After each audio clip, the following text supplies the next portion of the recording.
ओम गंग गणपताय नमः। लक्ष्मीपति नारायण की जय हो, गौरी शंकर की जय हो, राधे कृष्णा की जय हो। आज रविवार है और आज का दिन सूर्य भगवान को समर्पित होता है और पूरे संसार में, ब्रह्मांड में, हमारे पृथ्वी लोक पर एक अकेले साक्षात देवता सूर्य देवता ही हमारे सामने हैं, जो कि हमें दिखाई देते हैं। तो इनका महत्व और भी बढ़ जाता है, प्रसिद्धि हमें मिलती है, तेज हमें मिलता है। तो सूर्य देवता की पूजा हम किस तरह से करेंगे? तो 7 दिन व्रत जब हम रख लेते हैं तो आज के दिन भगवान सूर्य की पूजा करनी चाहिए। किस तरह से पूजा करनी चाहिए? पूजा में लाल चंदन तथा लाल पुष्प से हम सूर्य भगवान की पूजा कर सकते हैं। जब हम सूर्य को जल देते हैं तो अर्घ्य देते समय हम कुमकुम डाल सकते हैं, उसके अंदर गुड़ हम इसके अंदर डाल सकते हैं, पति पत्नी में मिठास बनी रहती है। तो इस तरह से जो है हम सूर्य उदय, जब लाल सूर्य होता है तभी जो है हम सूर्य को अर्घ देते हैं और कथा सुनते हैं। और व्रत करने वाले आज के दिन नमक नहीं खाते हैं और तेल नहीं खाते हैं, तो घी खा सकते हैं आज के दिन। तो इस प्रकार नियम पूर्वक व्रत करते हैं हम। तो माना जाता है कि दाद, कोढ़, आँख, पीड़ा आदि असाध्य रोगों से भी हमें जो है रविवार का व्रत करने से छुटकारा मिल जाता है।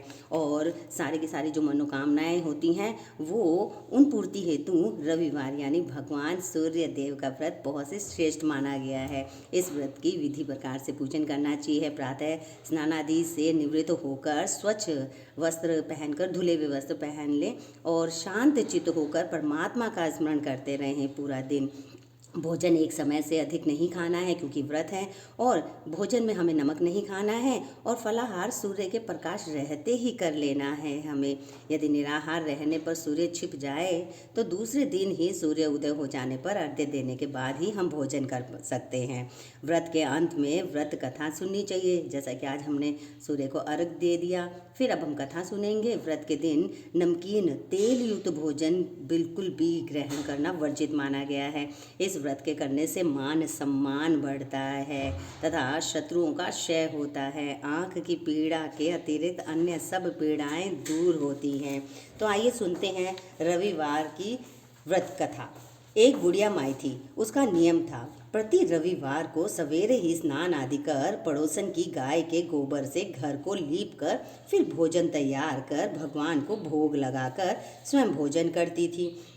ऐसा व्रत करने से उसका घर धन धान्य एवं आनंद से पूर्ण था। इस तरह कुछ दिन बीत जाने पर उसकी पड़ोसन विचार करने लगी कि यह वृद्धा सर्वदा मेरी गौ का गोबर से मुझे लेपती है, इसलिए अपनी गौ को घर के भीतर बांधने लग गई।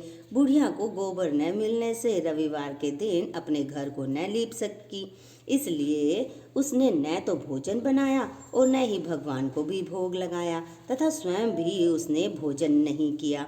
इस प्रकार उसने निराहार व्रत किया। रात्रि हो गई और वह भूखी सो गई। रात्रि में भगवान ने उसे स्वप्न दिया और भोजन न बनाने तथा भोग न लगाने का कारण पूछा।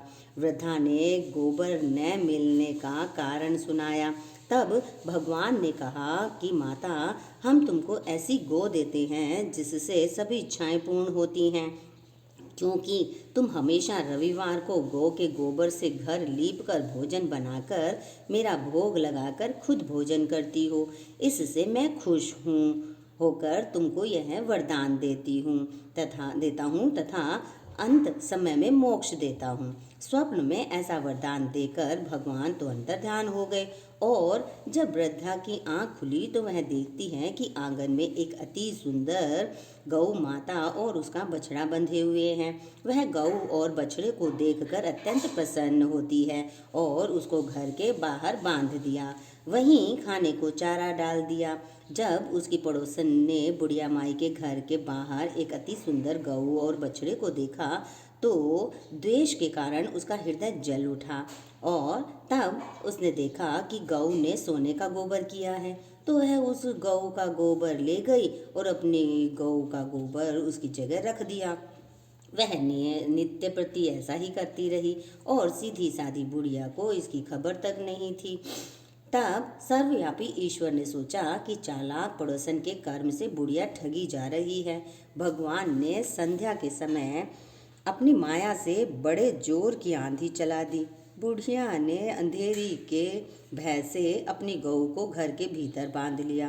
प्रातःकाल उठकर जब वृद्धा ने देखा कि गौ ने सोने का गोबर दिया है तो उसके आश्चर्य की सीमा न रही और वह प्रतिदिन गऊ को घर के भीतर बांधने लगी। उधर पड़ोसन ने देखा कि बुढ़िया गऊ को घर के भीतर बांधने लगी है और उसका सोने का गोबर उठाने का दांव नहीं चलता, तो वह ईर्ष्या से जल उठी और कुछ उपाय न देख उसने उस देश के राजा की सभा में जाकर कहा, महाराज, मेरे पड़ोस में एक वृद्धा के पास ऐसी गऊ है जो आप जैसे राजाओं के ही योग्य है। वह नित्य सोने का गोबर देती है। आप उस सोने से प्रजा का पालन करिए। वह वृद्धा इतने सोने का क्या करेगी? राजा ने यह बात सुनकर अपने दूतों को वृद्धा के घर से गऊ लाने की आज्ञा दी। वृद्धा प्रातः ईश्वर का भोग लगा भोजन ग्रहण करने ही जा रही थी कि राजा के कर्मचारी गऊ खोल कर ले गए। वृद्धा काफी रोई चिल्लाई, किंतु कर्मचारियों के समक्ष कोई क्या कहता। उस दिन वृद्धा गऊ के वियोग में भोजन न खा सकी और रात भर रो रो कर ईश्वर से गऊ को पुनः पाने के लिए प्रार्थना करती रही। उधर राजा गऊ को देख बहुत प्रसन्न हुए, लेकिन सुबह जैसे ही वह उठा सारा महल गोबर से भरा दिखाई देने लगा। राजा यह देखकर घबरा गया। भगवान ने रात्रि में राजा को स्वप्न में कहा कि राजा, गाय वृद्धा को लौटाने में ही तेरा भला है। उसके रविवार के व्रत से प्रसन्न होकर मैंने उसे गाय दी थी। प्रातः होते ही राजा ने वृद्धा को बुलाकर बहुत से धन के साथ सम्मान सहित गऊ बछड़ा लौटा दिया। उसकी पड़ोसन दुष्ट बुढ़िया को बुलाकर उचित दंड दिया गया। इतना करने के बाद राजा के महल से गंदगी दूर हुई। उसी दिन से राजा ने नगर निवासियों को आदेश दिया कि राज्य की तथा अपनी समस्त मनोकामनाओं की पूर्ति के लिए रविवार का व्रत करो। व्रत करने से नगर के लोग सुखी जीवन व्यतीत करने लगे।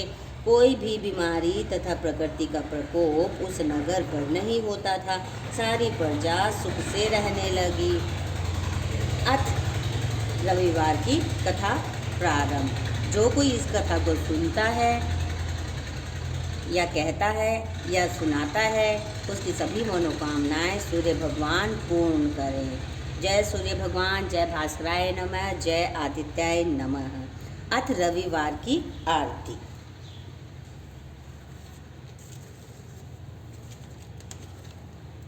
आरती से पहले हम कपूर डालेंगे दीपक में।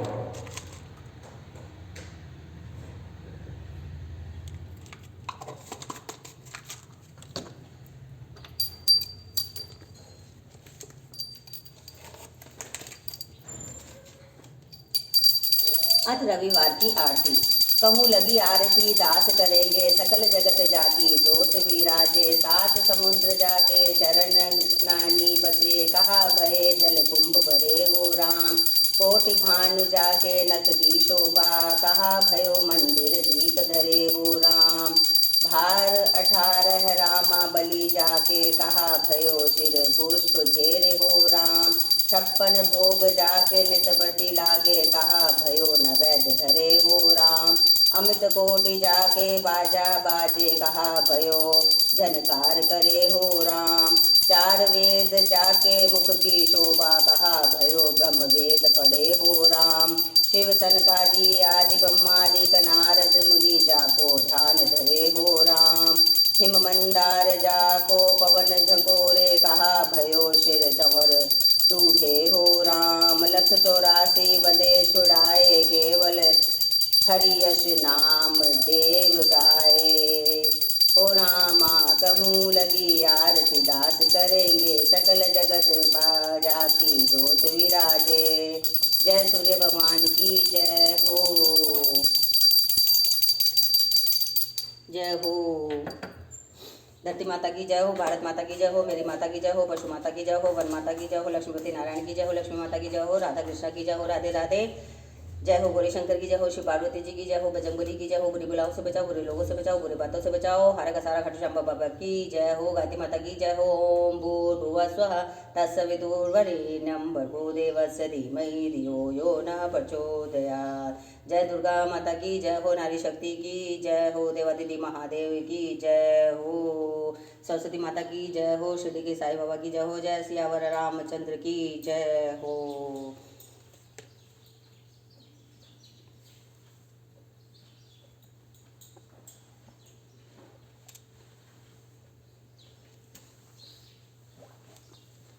ओम